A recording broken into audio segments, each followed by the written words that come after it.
नमस्कार दोस्तों, अभिवादन स्वीकार करिए अपने छोटे भाई बेटे शुभचिंतक का।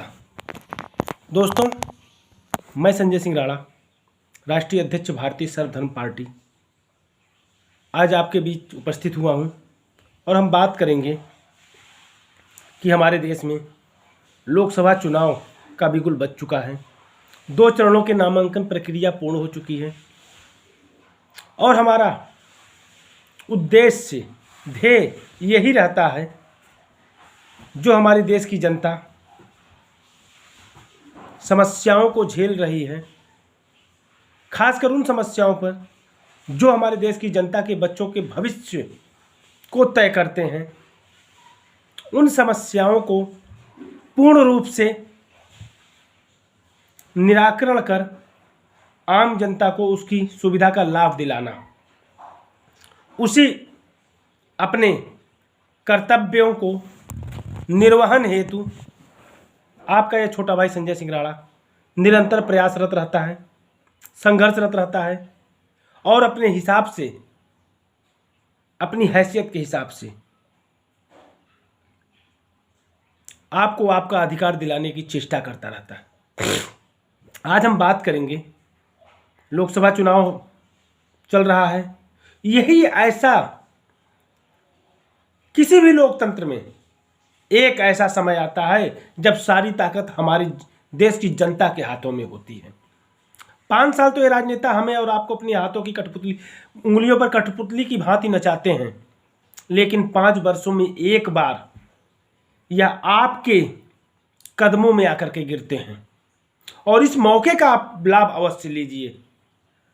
अगर यह मौका आप चूक गए तो फिर 5 साल पछताने के सिवा आपके पास कोई और चारा नहीं बचेगा। जैसे पिछले 77 वर्षों से हम पूर्ववर्ती सरकार को कोसते चले आ रहे हैं और आज की हमारी मौजूदा सरकार भी अपने कार्यों से ध्यान भटका करके हर श्रेय, हर ठीकरा पूर्ववर्ती सरकारों पर फेंक देती है, पूर्ववर्ती सरकारों पर फोड़ देती है। चाहे वो विजय माल्या हो, भागे मोदी काल में, लेकिन ठीकरा इंदिरा गांधी और मनमोहन सिंह को गया। कोई भी काम हो, पुलवामा अटैक 2019 में हुआ, ठीकरा आतंकवाद का काम पूर्ववर्ती सरकारों को गया, लेकिन आज तक हमारी सरकार ने पुलवामा अटैक के गुनहगारों को ढूंढ नहीं सकी। खैर छोड़िए, ये तो उदाहरण है मैंने दिया। हम बात कर रहे थे सबसे बड़ी समस्या हमारे बच्चों की शिक्षा को लेकर के। आप देखिए, किसी भी राजनीतिक पार्टी के एजेंडे में आपके बच्चों की शिक्षा को लेकर के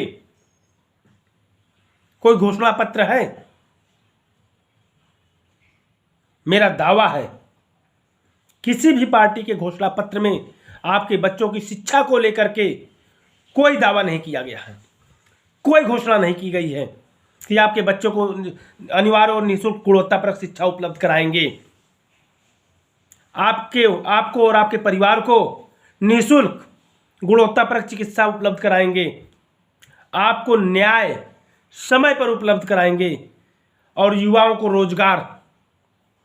लॉलीपॉप देने की बात मैं नहीं कर रहा हूं, जैसे पिछले 10 वर्षों से जुमले हम सुनते चले आ रहे हैं। हर साल 2 करोड़ नौकरियां, 15 लाख अकाउंट में, सबकी आय दोगुनी। कितनी आय दोगुनी हुई यह हम और आप भली भांति जानते हैं।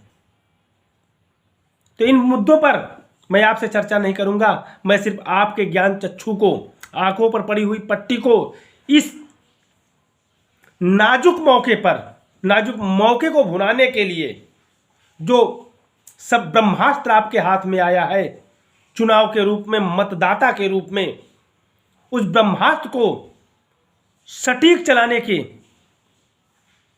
तहत मैं आपके बीच आया हूं कि आप अपने उस ब्रह्मास्त्र का उपयोग सही दिशा में करें, अपने बच्चों को मुफ्त शिक्षा के लिए।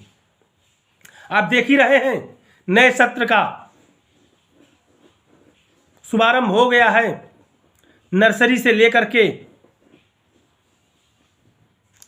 जितने निजी शिक्षण संस्थान हैं, हमारे और आपकी खून पसीने की कमाई को लूटने के लिए आतुर हैं। स्कूलों से इस प्रकार की लिस्ट दी गई कि फला बुक स्टोर पर चले जाइए, वहां आपको सारी स्टेशनरी मिल जाएगी। और ये किसी एक स्कूल की बात मैं नहीं कर रहा हूं, सभी स्कूलों की मैं बात कर रहा हूं। और स्टेशनरी नर्सरी, एलकेजी, यूकेजी का, अभी मैं यूकेजी का लेकर के आया हूं। इस बार आप देखिए, इनके पास एक बुक नहीं थी, एक चार्ट नहीं था, तो 120 रुपये इन्होंने डिस्काउंट किया। टोटल 4025 रुपये की स्टेशनरी है एलकेजी की।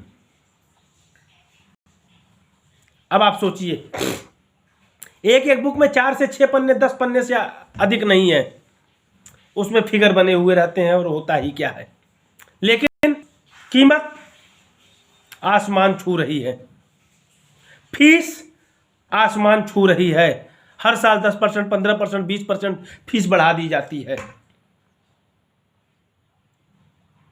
मेरे साथियों, आखिर यह छूट, इतनी मनमानी करने की इन्हें हिम्मत आती कहां से है? सरकार इस पर खामोश क्यों है? आखिर क्यों हमारी सरकार इस पर एक्शन नहीं लेती है? क्या कभी आपने इस पर गौर किया? आखिर इसका जिम्मेदार कौन? अगर सब कुछ इसी प्रकार चलते रहना है तो सरकार की आवश्यकता ही क्या है? अगर सरकार का किसी चीज पर नियंत्रण नहीं है तो सरकार के रहने और न रहने से क्या फर्क पड़ता है? हम सरकार क्यों चुने? क्यों घंटों में तपती धूप में जाकर के लाइनों में लग करके, सुबह से लेकर शाम तक लाइनों में लग करके इन्हें जिताने के लिए, अपना प्रतिनिधि चुनने के लिए मतदान करें?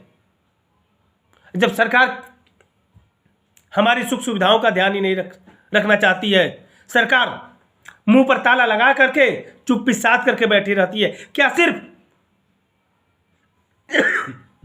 भ्रष्टाचारियों से, उद्योगपतियों से अरबों रुपए चंदा लेने के लिए? जैसा कि अब की चुनावी बांड में आपने देखा कि सभी सत्ताधारी सरकारों ने, जिस राज्य में जिस पार्टी की सरकार है या केंद्र में जो सरकार है, अरबों रुपए,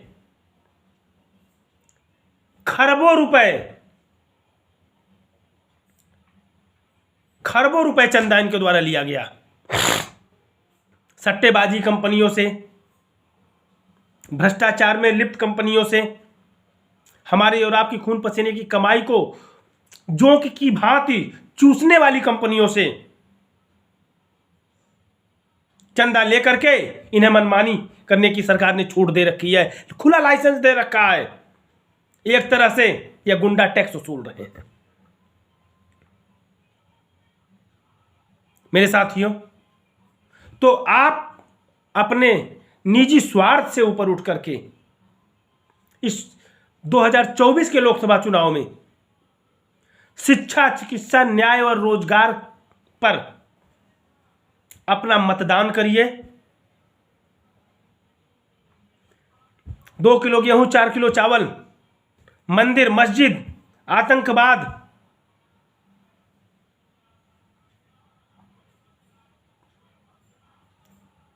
और सरकार द्वारा गुमराह की जाने वाली अन्य हथकंडों को दरकिनार कर आपके बच्चों के भविष्य को सुनिश्चित करने वाली राह को पकड़ करके इस लोकतंत्र में 100% मतदान करिए, 100% मतदान करिए। और इन सरकारों को बता दीजिए, आपके जुमले हम 10 साल से सुनते चले आ रहे हैं। हमारे लिए न कांग्रेस है, न सपा है, न बसपा है, न भाजपा है, सब के सब अपने लिए हैं। हमें एक नया अध्याय का गठन करना होगा, उदय करना होगा, जो हमारे बच्चों की शिक्षा को सुनिश्चित करे। अभी आपने देखा, आज ही के पेपरों में है कैसे ये निजी शिक्षण संस्थान बैन के नाम पर, बैन सुविधा के नाम पर प्रति किलोमीटर 54 रुपए वसूल रहे हैं और बस का प्रति किलोमीटर 88 रुपए वसूल रहे हैं। ये खुली गुंडागर्दी नहीं, गुंडा टैक्स नहीं तो और क्या है? क्यों नहीं सरकार नियंत्रण लगा रही है? आप देखें पिछले 10 वर्षों के दौरान मौजूदा मोदी गवर्नमेंट ने शिक्षा के नाम पर क्या किया। हमारे देश में जो केंद्रीय विद्यालय बने हैं 1975 के बने हुए हैं। हमारे देश में जो जवाहर नवोदय विद्यालय बने हुए हैं वो भी लगभग उसी समय के बने हुए हैं। हमारे प्रदेश में जो 3 स्पोर्ट कॉलेज बने हुए हैं, गुरु गोविंद सिंह स्पोर्ट कॉलेज, वो भी लगभग 75 के आसपास का ही है। उसके बाद दूसरा वीर बहादुर सिंह स्पोर्ट कॉलेज गोरखपुर, वो 1988 में बना। और तीसरा सैफई में मेजर ध्यानचंद स्पोर्ट कॉलेज बनाया गया, जो 2014 में बनाया गया अखिलेश यादव की कार्यकाल में। इन सभी में आबादी उस समय की और आपकी जोड़िए कि हमारी सरकार शिक्षा के प्रति कितनी संवेदनशील है, कितने उसे आपके बच्चों के भविष्य की चिंता है। इन 50 वर्षों के बाद भी, इन 10 सालों में पूर्ववर्ती सरकार, तो हमारी सरकार खुद पूर्ववर्ती सरकार को गालियां दे रही है, ठीकरे फोड़ रही है, आरोप प्रत्यारोप कर रही है, इल्जाम पूर्ववर्ती सरकारों पर डाल रही है। लेकिन वर्तमान सरकार ने क्या किया? वर्तमान सरकार ने इन स्कूलों की भांति कोई नया स्कूल खोलने की तो बात ही छोड़िए, इन स्कूलों में सीटें तक नहीं बढ़ाई, शाखाएं तक नहीं खोली। एक भी स्पोर्ट कॉलेज उत्तर प्रदेश में और दिया होता। 25 करोड़ की आबादी पर, 25 नहीं लगभग 30 करोड़ की आबादी पर लगभग 1200 सीटें हैं खेल में। 30 करोड़ की आबादी पर हमारे उत्तर प्रदेश में सिर्फ खेल के स्पोर्ट कॉलेज में तीनों कॉलेजों को मिला करके, गुरु गोविंद सिंह, वीर बहादुर सिंह और मेजर ध्यानचंद को मिला करके लगभग 1200 से 1300 सीटें हैं। मेरे साथियों, यह है हमारे देश की सरकारों की शिक्षा के प्रति निष्ठा, आपके बच्चों के भविष्य के प्रति उनका लगाव। केंद्रीय विद्यालयों की एक सीट नहीं बढ़ी, जवाहर नवोदय विद्यालयों की एक सीट नहीं बढ़ी, बशर्ते और 20,000 सीटें केंद्रीय विद्यालयों में कम हो गई। कक्षा 1 में प्रवेश के लिए 20,000 सीटें कम कर दी गई। यह है हमारी सरकार की शिक्षा नीति। शिक्षित भारत का दावा करने वाली, पढ़ेगा इंडिया तभी तो बढ़ेगा इंडिया, सिर्फ दावों में, जुमलों में, हवाई वादों में हर चीज घुमा करके राम के दरबार में ले जाके गिराना, इससे देश नहीं चलेगा। मेरे साथियों, आपको जागरूक होना होगा, क्योंकि बच्चे आपके हैं, भविष्य आपका है, और उनके भविष्य को चुनने की जिम्मेदारी, सही रास्ते पर लाने की जिम्मेदारी, सही रास्ते का चयन, सही प्रतिनिधित्व, सही सरकार चुनने की जिम्मेदारी आपकी अपनी है। तब जाकर के रिजल्ट आएगा कि आप अपने बच्चे के भविष्य के प्रति कितने उत्तरदायी हैं, कितने सकारात्मक हैं, कितने चिंतित हैं। अन्यथा जैसे चल रहा है, राम भरोसे चलता रहेगा। मौजूदा सरकार पूर्ववर्ती सरकार को गाली देती है, इल्जाम फोड़ती है, दूसरी सरकार आएगी वो मौजूदा सरकार पर आरोप प्रत्यारोप करेगी, लेकिन अपने गिरेबान में कोई झांकने की चेष्टा नहीं करेगा। क्योंकि जब हम, लोकतंत्र की सबसे बड़ी ताकत जब हम हैं, जब हम ही खामोश हैं, तो मजे मार ही रहे हैं। उन्हें क्या पड़ी है कि स्वयं के पैर पे कुल्हाड़ी वो क्यों मारेंगे? वो तो खुद इतने बड़े राजनेता हैं कि अपने फायदे के लिए, अपने स्वार्थ के लिए साम दाम दंड भेद भी अपनाने में नहीं हिचकते, फिर वो अपने पैरों पर कुल्हाड़ी क्यों मारेंगे? फैसला आपका है। यह चुनाव में आप किसका साथ देते हैं? भारतीय सर्वधर्म पार्टी ने इस चुनाव में अपना घोषणा पत्र जारी किया है। शिक्षा, चिकित्सा, न्याय व रोजगार को समर्पित घोषणा पत्र, हर बच्चे को अनिवार्य गुणवत्तापरक मुफ्त शिक्षा उपलब्ध कराने का, जो आर्टिकल 21A के तहत हमारे मौलिक अधिकारों में शामिल है, लेकिन हमें नहीं मिलता है। सरकार कहती है हम सरकारी विद्यालयों में मुफ्त शिक्षा दे रहे हैं, मुफ्त मध्याह्न भोजन दे रहे हैं, मुफ्त कापी किताब ड्रेस दे रहे हैं। लेकिन सरकार से मेरा एक सवाल है, हमारे प्रदेश की आबादी लगभग 30 करोड़, क्या हमारे प्रदेश में अगर 5 करोड़ बच्चे का आंकड़ा लगाया जाए तो क्या हमारे सरकारी विद्यालयों में इतनी सीटें हैं, इतनी व्यवस्थाएं हैं कि वो 5 करोड़ बच्चों का अध्यापन करा सके, पठन पाठन का कार्य सुनिश्चित करा सके? कदापि नहीं मेरे दोस्तों। इसमें से लगभग 4.5 करोड़ बच्चे निजी शिक्षण संस्थानों में जाने को मजबूर हैं। सिर्फ 50 लाख के लगभग बच्चे इन प्राथमिक विद्यालयों में शिक्षा पाते हैं क्योंकि वहां व्यवस्थाएं नहीं है। और ये 4.5 करोड़ बच्चे, 4.5 करोड़ बच्चों के माता पिता अपने खून पसीने की कमाई को इन शिक्षा माफियाओं को लुटाने को बेबस हैं। और कहने को हमें आर्टिकल 21A के तहत 6 वर्ष से लेकर के 14 वर्ष तक के बच्चों को मुफ्त अनिवार्य गुणवत्तापरक शिक्षा मिलने का हमारा मौलिक अधिकार है। लेकिन ऐसा मौलिक अधिकार जो सिर्फ हाथी के दांत बन के रह गए हैं, खाने को और दिखाने को, और कहीं भी हमारे इस मौलिक अधिकार का सम्मान हमें नहीं मिल रहा है। हमारे इन मौलिक अधिकारों का हनन लगातार सरकार के द्वारा, शिक्षा माफियाओं के द्वारा किया जा रहा है।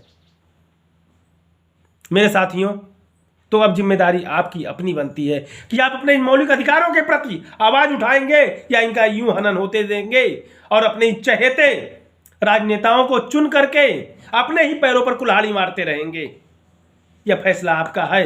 अगर आप चाहते हैं बदलाव आना चाहिए तो भारतीय सर्वधर्म पार्टी का साथ दें। और भारतीय सर्वधर्म पार्टी यही कहती है कि आप आगे आएं और अपने क्षेत्र से, अपने संसदीय क्षेत्र से इस लोकसभा चुनाव में अपना नामांकन कर अपने क्षेत्र का प्रतिनिधित्व करें और इस शिक्षा, चिकित्सा, न्याय और रोजगार के को जन जन तक पहुंचाने के लिए इसका बीड़ा उठाएं। भारतीय सर्वधर्म पार्टी परिवार आपके साथ, शिक्षित भारत, विकसित भारत का सपना लेकर के, क्योंकि जब शिक्षित भारत होगा, जब हिंदुस्तान का हर बच्चा अच्छी गुणवत्तापरक शिक्षा से सुसज्जित होगा, संपन्न होगा, तभी भारत विकसित होगा। अन्यथा हवाई हम विश्व की तीसरी बड़ी शक्ति बन गए, हम विश्व की तीसरी सबसे बड़ी अर्थव्यवस्था बन गए। सिर्फ कहने में कानों को अच्छे तो अवश्य लगते हैं, लेकिन धरातल पर अपने घर के हालात को देख करके अंदाजा लगाइए 10 साल पहले का और आज का, कि आपकी परिस्थिति क्या बयां कर रही है। तब उससे आकलन करिएगा कि क्या वाकई हम विश्व की तीसरी बड़ी अर्थव्यवस्था बन गए हैं, हमारी प्रति व्यक्ति आय 4 गुनी हो गई है या फिर पहले से भी आधी हो गई है। क्योंकि हाथ कंगन को आरसी क्या, पढ़े लिखों को फारसी क्या। इसीलिए आवश्यकता है हमें आकलन करने का और अपनी सोच बदलने का और एक नया रास्ता प्रशस्त करने का। जय हिंद, जय भारत।